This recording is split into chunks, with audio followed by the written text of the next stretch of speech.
सुनय तर्क प्रमाणकाय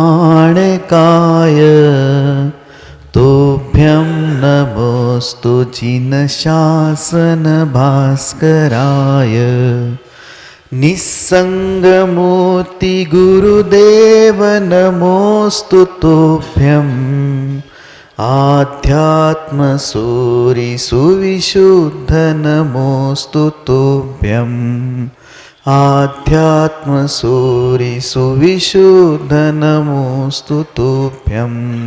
बोलो अनंत अनंत सिद्ध परमेष्टि भगवान की जय। 1008 श्री आदिनाथ भगवान की जय। अंतिम तीर्थेज भगवान महावीर स्वामी की जय। जय बोलो आचार्य भगवान गुरुवर श्री विशुद्ध सागर मुनि महाराज की जय। जय बोलो मुनि श्री सुप्रभ सागर जी महाराज की जय।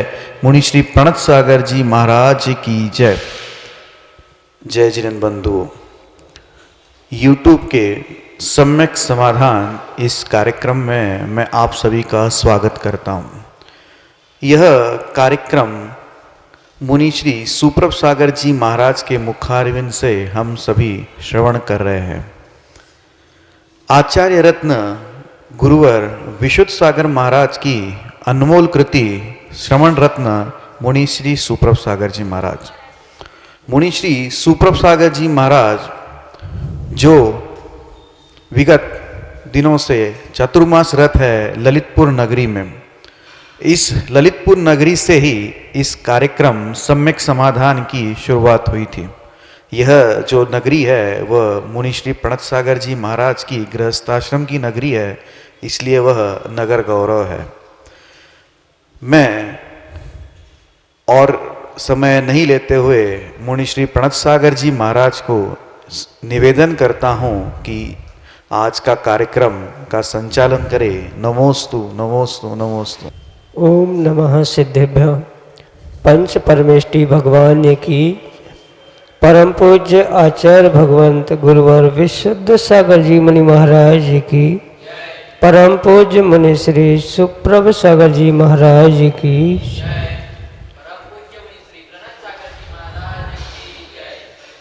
सम्यक ज्ञान की एक अनूठी विधा जिसके माध्यम से हम सभी अपने चंचल मन में उठते प्रतिपल अनेकानेक समीचीन प्रश्नों का सम्यक समाधान परम पूज्य आचार्य भगवंत गुरुवर विशुद्ध सागर जी महाराज के मंगल सभा शिष्य उन्हीं के सुयोग्य शिष्य परम पूज्य मुनि श्री सुप्रभ सागर जी महाराज के माध्यम से उन समीचीन विकल्पों का सम्यक समाधान प्राप्त कर रहे हैं।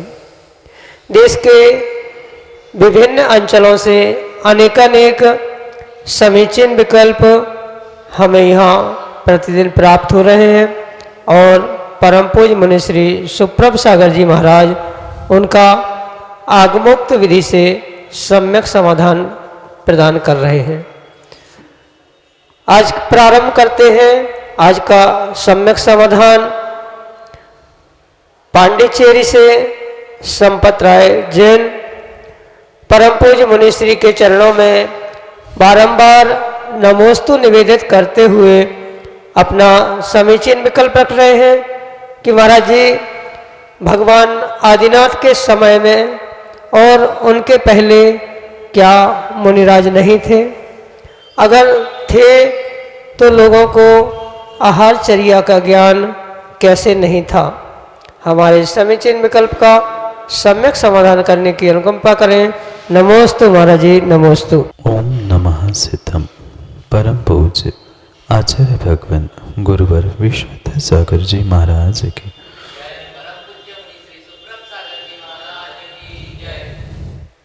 कर्मन की गति न्यारी अलंग शक्तिर भवितव्यते। आचार्य भगवान कहते हैं जब कर्म का तीव्र उदय होता है तब व्यक्ति जानते हुए भी उस क्रिया को नहीं कर पाता। चाहे अपने स्वयं का तीव्र कर्मोदय हो या किसी अन्य जीव का तीव्र कर्म का उदय हो, दोनों ही तीव्र कर्म के उदय में व्यक्ति अपना या दूसरे का किसी भी प्रकार से अच्छा करना चाहते हुए भी अच्छा कर नहीं पाता। जैसे कि आपने यह मुनिराजों के विषय में विकल्प पूछा है, तो आदिनाथ भगवान के पहले भी सामान्य मुनिराजों की सत्ता थी, उसमें कोई शंका नहीं है। पर यह परम सत्य है कि जो धर्म तीर्थ को चलाने वाले प्रथम तीर्थंकर आदिनाथ भगवान थे, उस समय पर कोई भी इस धरती पर ऐसा जीव नहीं था कि जिनको नवदा भक्ति पूर्वक मुनिराज को पढ़ा कर आहार दिया जाता है, यह बात ज्ञात नहीं हो पाई। क्यों नहीं समझ पाए? वहाँ पर अवधि ज्ञानी या जो देव थे, जिन्होंने उनके शेष 2 कल्याणक 3 कल्याणक भी मनाए थे, उनका अवधि ज्ञान, जो स्वधर्म इंद्र था उनके पास अवधि ज्ञान था। चाहते तो वह स्वधर्म भी किसी श्रावक के यहाँ पहुंचकर, देव भी पहुंचकर बता सकते थे कि नवदा भक्ति ऐसी होती है, पड़घान ऐसे किया जाता है। पर कर्मों की ऐसी विचित्र दशा है, अलंग शक्ति है भवितव्यता की, कि किसी को उस प्रकार से समझाने का या बैठकर समझने का कभी भी वह समय ही नहीं आया।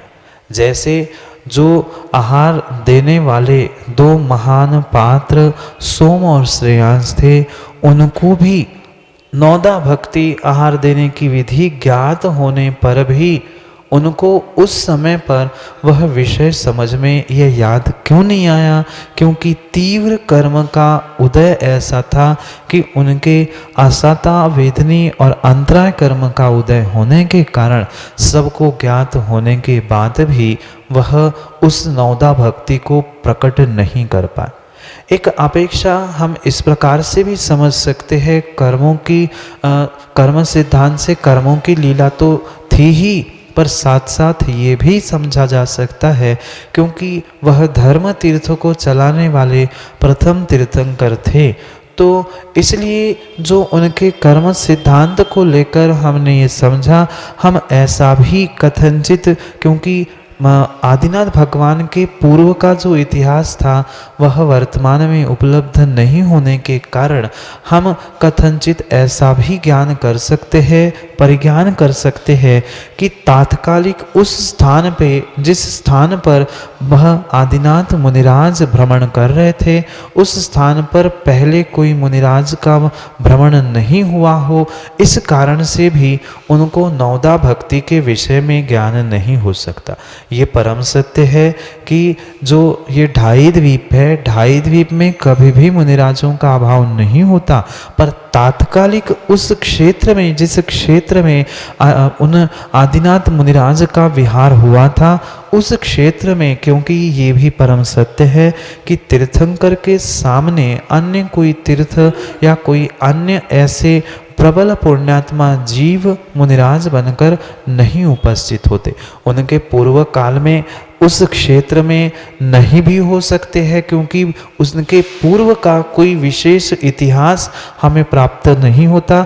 और साथ साथ कर्म की बात तो थी ही, अटल कर्म सिद्धांत है। जब पाप का या कर्म का तीव्र उदय होता है तो कोई निमित्त, कार्यकारी, सहकारी नहीं हो सकता। और इन आदिनाथ मुनिराज के विषय में यही परम सत्य है कि वह सब कुछ ज्ञात होने पर भी जीवों की तद्रूप बुद्धि नहीं चली कि मैं नवदा भक्ति से पड़घान करूं या मुनिराजों को नवदा भक्ति की जाती है, यह ज्ञान उनके कर्म के तीव्र उदय से नहीं हो पाया। और जो जानते ही नहीं थे, क्योंकि नगर में भी, अब वर्तमान में भी देखना, भले ही नगर में अनेक श्रावक श्राविकाओं के निवास स्थान होने पर भी हर कोई व्यक्ति नवदा भक्ति नहीं जानता, न चौका लगाना जानता है, न पड़घान करना जाता है। जबकि जन्म उनका जैन कुल में ही हुआ होता है, पर फिर भी हर व्यक्ति शुद्ध भोजन बनाना, चौका लगाना, पड़घान करना आदि नहीं जान सकता। इसी प्रकार से हम उन आदिनाथ मुनिराज के 6 महीने की मुद्रा लेकर घूमते समय के विषय में समझ सकते हैं। यही आपके लिए सम्यक समाधान है।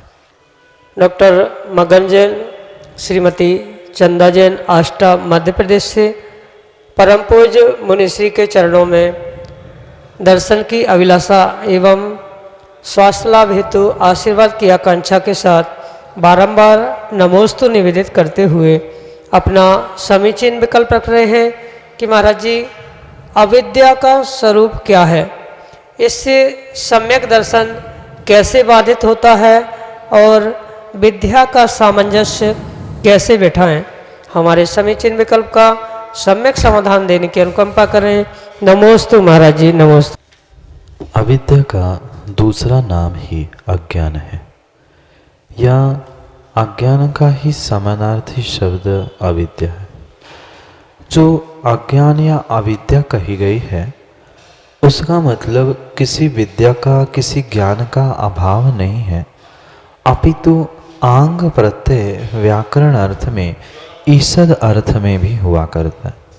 ईषद अर्थे क्रिया योगे ऐसा श्लोक देते हुए आचार्य भगवंत कहते हैं कि आंग प्रत्यय तभी लगता है जब कार्य में ईषद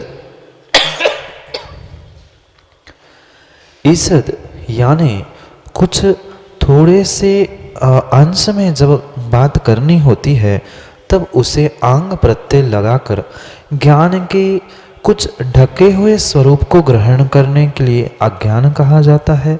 या विद्या रूपी जो परिपूर्ण हमारे जीव द्रव्य का ज्ञान है उसमें ईषदता या मोह के वशीभूत होकर जो आवरण पड़ा है उसको ही हम अविद्या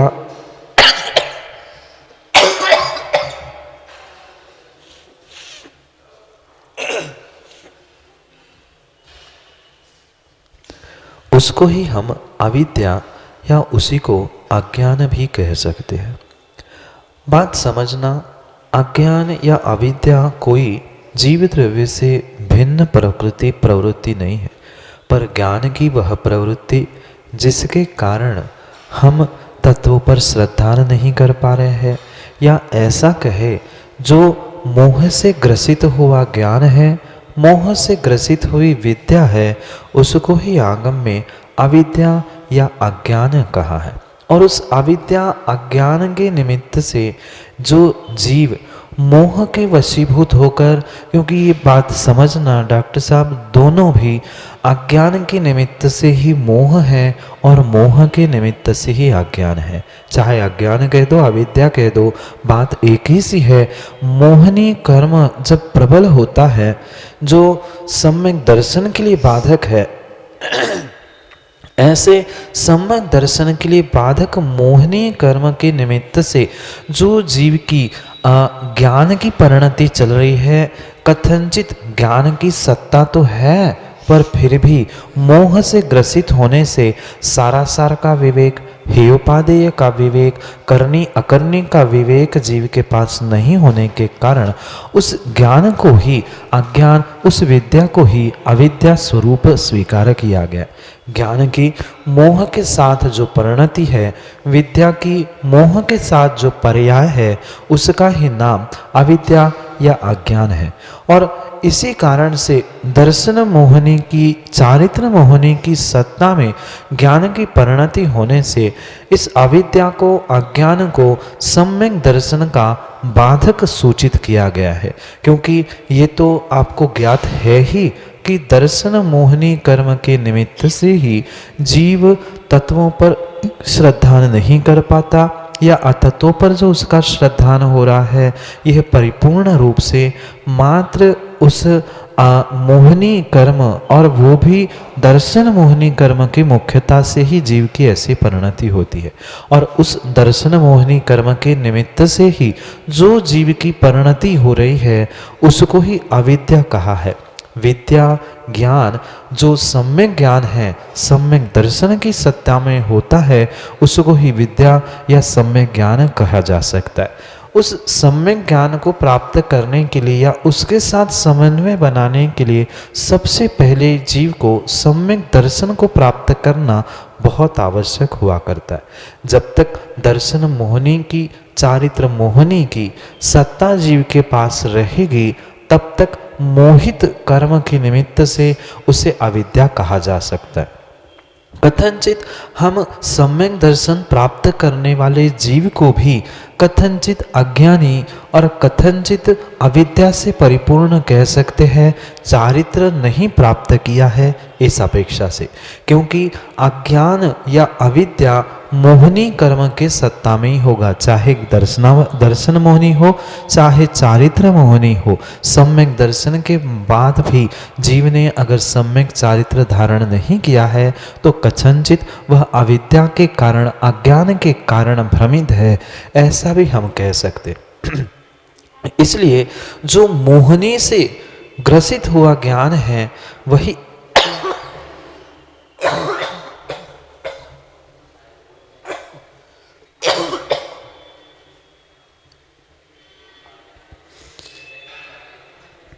अविद्या से ग्रसित हुआ जो ज्ञान है उसी को आगम में अज्ञान या मोहनी के कारण से अज्ञान रूप कहा गया, और इस मोहनी के निमित्त से ही जीव तत्वों पर श्रद्धा नहीं कर सकता। इसलिए सम्यक दर्शन के लिए अविद्या या अज्ञान बाधक है, ऐसा भी कहा गया। यही आपके लिए संक्षेप सम्यक समाधान परम आशीर्वाद के साथ। ललितपुर उत्तर प्रदेश से सुयश जैन मोदी परम पूज्य मनीषी के चरणों में बारंबार नमोस्तु निवेदित करते हुए अपना समीचीन विकल्प रख रहे हैं कि महाराज जी अष्टमी चतुर्दशी को पर्व क्यों मानते हैं। हमारे समीचीन विकल्प का सम्यक समाधान करने की अनुकंपा करें। नमोस्तु महाराज जी, नमोस्तु। पर्व का अर्थ होता है जुड़ना। जहाँ आत्मा से या परमात्मा से जुड़ने का स्थान या जुड़ने का जो समय होता है, उस काल को, उस स्थान को पर्व कहा जाता है। आगम में दो प्रकार के पर्व की व्याख्या की है, एक तात्कालिक पर्व और एक त्रैकालिक पर्व। जो किसी निमित्त विशेष को साथ लेकर पर्व संज्ञा को प्राप्त होते हैं वह तात्कालिक पर्व कहे जाते हैं। जैसे महावीर निर्वाण, महावीर जयंती आदि ये सब कुछ तात्कालिक वर्तमान 24 के निमित्त से प्राप्त होने से उन्हें तात्कालिक पर्व कहा जाता। और जो अष्टानिका है, दशलक्षण आदि है, उनको आचार्य भगवंतों ने अष्टमी चतुर्दशी के साथ साथ त्रैकालिक पर्व कहा। किसी निमित्त विशेष से उन पर्वों का प्रारंभ नहीं हुआ, अपितु सभी कालों में अष्टमी, चतुर्दशी, अष्टानिका आदि को शाश्वत या त्रैकालिक पर्व की संज्ञा दी गई। तो ये अष्टमी चतुर्दशी को विशेष रूप से जो पर्व संज्ञा दी गई है उसके पीछे कई सारे कारण आचार्य भगवंतों ने बताए। पहली बात थोड़ी सी अपने परिणामों की और वैज्ञानिकता की अगर हम करें तो यह बात हमें समझ में आती है कि जो समुद्र में चंद्र की कलाओं के कम बढ़ होने के कारण से जो उनके पानी में या उनके लहरों में कम अधिकपना होता है, ऐसे ही चंद्र की कलाओं से बढ़ने घटने से हमारे परिणामों में भी उतार चढ़ाव हुआ करता। लगभग आप पूरे इतिहास को उठा के देख लेना, जितनी भी विशेष दुर्घटनाएं आदि घटित होती है वह अष्टमी चतुर्दशी के आगे ही 1-2 दिन आगे पीछे ही हुआ करती। कहने का अभिप्राय यह है कि इन 2 दिनों के समय पर जीवों के परिणाम बहुत ऊपर नीचे होते हैं, उथल पुथल होती रहती, और इसलिए इन दोनों दिनों में, मतलब महीने में लगभग 4 बार इन दिनों को जब परमात्मा से या आत्मा के जुड़ने के विशेष अभिप्राय से पर्व संज्ञा देकर हमारे परिणामों में जो अशुभ परिणति आ रही थी, उथल पुथल हो रही थी, उससे कम करने का प्रयास इस मुख्य रूप से इन्हें पर्व बनाकर है। क्योंकि जिस दिन हम विशेष गरिष्ठ इष्ट भोजन करेंगे, हमारे परिणाम उस दिन विशेष रूप से विकृत हो जाए। और अष्टमी चतुर्दशी के दिन उपवास और आगे पीछे एकासन जो प्रोषोद व्रत कहा गया है, उसके पीछे का मुख्य कारण यही है कि जीव अपने परिणामों को संभालना सीख ले। इन 2 कालों में या 2 दिनों में विशेष जीव के परिणामों में उथल पुथल होने की संभावना होती है, इसलिए उसे आत्मा या परमात्मा से जोड़ने के लिए इनको पर्व संज्ञा दी गई है। और त्रैकालिक पर्वों के विषय में अगर और भी समझे तो ऐसा कोई कारण नहीं है, क्योंकि समझना तात्कालिक पर्व तो ऐसे है कुछ निमित्त को प्राप्त करके उन्हें पर्व संज्ञा दी गई, पर जो शाश्वत अनादि काल से यह परंपरा जो चली आ रही है, जिसमें किसी का कोई भी निमित्त नहीं है, ऐसे पर्व जो त्रैकालिक है उसमें ये अष्टमी चतुर्दशी आदि पर्व आते हैं। तो यह विशेष रूप से क्योंकि अनादि से चलती आई परंपरा है, इसलिए उसे कोई बाहर का कारण नहीं दिया जा सकता। पर यह जो वैज्ञानिक दृष्टि से या परिणामों की दृष्टि से आचार्य भगवंतों ने इस अष्टमी चतुर्दशी के निमित्त से जो कथन किया है, उसको समझकर हम उस अष्टमी चतुर्दशी को पर्व संज्ञा से विभूषित कर सकते हैं या अष्टमी चतुर्दशी को शाश्वत त्रैकालिक पर्व कह सकते हैं। यह त्रैकालिक होने से उसके कारण का कोई विस्तार से अलग से खुलासा नहीं है, पर इस प्रकार से परिणामों से संबंध जोड़कर अष्टमी चतुर्दशी को पर्व ऐसा कहा जाता है। और भी एक पर्व के विषय में हम समझे तो आचार्य भगवंतों ने जो 12 प्रकार के तपों की व्याख्या की है, उसमें बहिरंग तप की दृष्टि से भी ये कहा जाता है कि कम से कम हम अगर बाकी 7 दिन परिपूर्ण रूप से इंद्रियों के भोग रहे हैं, भोजन कर रहे हैं, सब कुछ कर रहे हैं, कम से कम 8 दिन में एक आध बार तो अपने शरीर को, अपने इस आत्मा को भी थोड़ी सी विश्रांति रूप कर्मों के आश्रव के निमित्त से होती रहे। इसलिए भी उस दिन प्रोषोदोपवास, एकासन, नीरस, रस त्याग आदि निमित्त से उन्हें पर्व और व्रत की संज्ञा देकर उसे शाश्वत पर्व कहा है। यही आपके लिए सम्यक समाधान है। अगले विकल्प के लिए हमारे सामने है संयम जैन विदिशा मध्य प्रदेश से, जो कि अपना समीचीन विकल्प परम पूज मुनिश्री के समक्ष रख रहे हैं। नमोस्तु नमोस्तु नमोस्तु महाराज जी। मेरा विकल्प ये है कि जब हम किसी व्यक्ति से मिलते हैं तो एक दूसरे से सुबह शाम गुड मॉर्निंग गुड नाइट कहते हैं। इसका अर्थ तो समझ में आता है कि हमारी सुबह रात अच्छी हो, पर जब हम किसी श्रावक से मिलते हैं तो हर समय जय जिनेन कहते हैं। तो इसका अर्थ हुआ जिनेंद्र भगवान की जय हो। यह तो जयकारा हुआ, तो हर समय जय जिनेन क्यों बोलते हैं? यदि ऐसा बोलने से हमारे परिणाम अच्छे होते हैं तो दूसरे व्यक्ति को इससे क्या लाभ जिससे हम जय जिनेन बोल रहे हैं? कृपया करके मेरा सम्यक समाधान कर। नमोस्तु महाराज जी। Good morning, good night, hello, hi, bye, ये सब कुछ पाश्चात्य संस्कृति है और पाश्चात्य संस्कृति का ही वर्तमान में हम सभी जीव आलम्बन ले रहे और उसमें ही रचे पचे होने के कारण से हमें उसके अर्थ पता है, पर वास्तव में हमारी जो भारतीय संस्कृति है, जैन सिद्धांत है, आज वर्तमान में उस भौतिकता के कारण से लुप्त से होते दिखाई दे रहे। जो भारतीय परंपरा है, चाहे जैन दर्शन को, जैन धर्म को देख लो या अन्य किसी धर्मों में भी जाकर देखना, वहाँ भी उनकी यही परिणति रही। जैसे हम जय जिनेंद्र कहते हैं, वैसे कोई जय राम जी की कहता है, सीताराम कहते हैं, आदि अनेक प्रकार से भगवान का नाम लेकर अपने आप को पुण्य की प्राप्ति का एकमात्र उद्देश्य भारतीय संस्कृति के धर्मों में विस्तारित किया गया। जो गुड मॉर्निंग, गुड नाइट आदि है, ये पाश्चात्य संस्कृति में मात्र तात्कालिक बातों को उद्घाटित किया है कि आपकी दिन, आपका रात अच्छा हो, कैसा कटे।